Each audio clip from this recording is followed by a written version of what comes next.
Okay, guys, I'm here for the last episode of this year. 2022, as it leaves us, it doesn't leave us with gloom and doom, or does it have, do I see a silver light next year? Let me just say this, as far as the economy is concerned, I think India is going to be hit by severe headwinds, if not a full-scale storm. So let me just talk about some stuff, and I find myself a little bit amused when I hear this. 2022, a wonderful year for Indian economy, says the Prime Minister. And while he's saying that, you got all this kind of data that's coming out, right? For 1 year from January, government makes food grains free for 81 crore people. Government makes food grain free for 81 crore poor under NFCA for 1 year. Now, if this economy was doing so well, as the Prime Minister says, would we really need to give free food grains to 81 crores?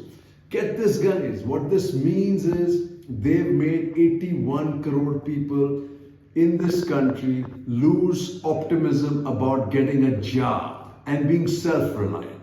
They've made these people into essentially a beggar kind of situation where they just don't have anything but 5 grains. But what is five kilos of grain? You and me, tell me. In a family, 5 kilo of grains with no cooking fuel. The gas is up to 1400 rupees. What? And what it's also going to do is going to create a huge amount of corruption, as always. And if things were so good in India or in Gujarat, as we are told, Gujarat man dies trying to cross US-Mexico border, and this is in a long list of many that have died in the last year or have tried to go away. Indices stumble on last day, but D Street stands tall in 2020. So the only thing going for us is this delusional stock market, which has lost touch with reality or the economic activity, and that's happened globally, but more so in India.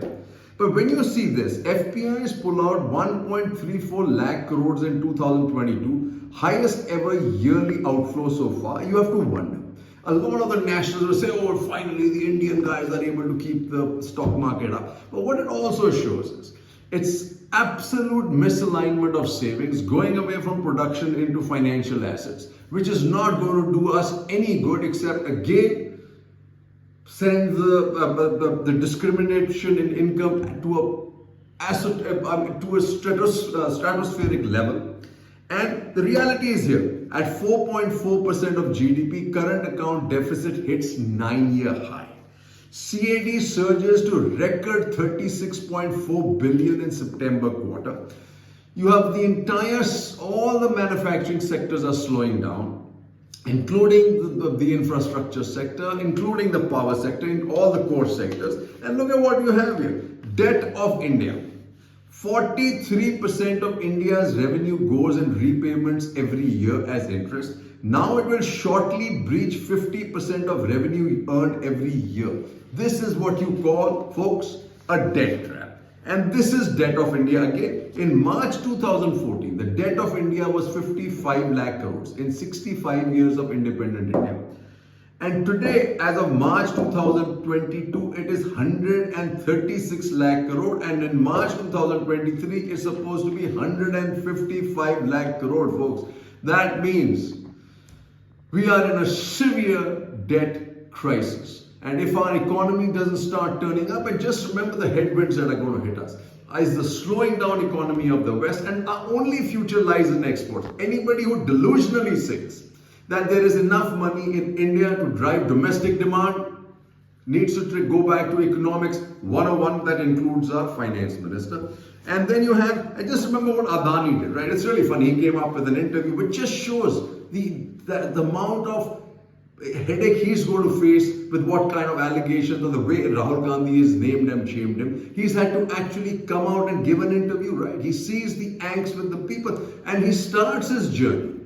Get this. He starts his journey by saying that Rajiv Gandhi was the first guy. Guess what? Rajiv Gandhi was the first guy that laid the first brick in his success. He names P.V. Narasimha Rao. He names Manmohan Singh. Hey, some things are changing, folks. And what does he say? Profit growing at twice the rate of debt, says Adani.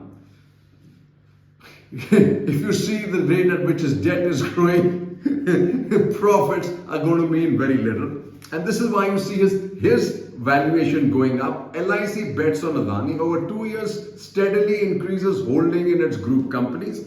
And when they have nothing else, and what do they go back to?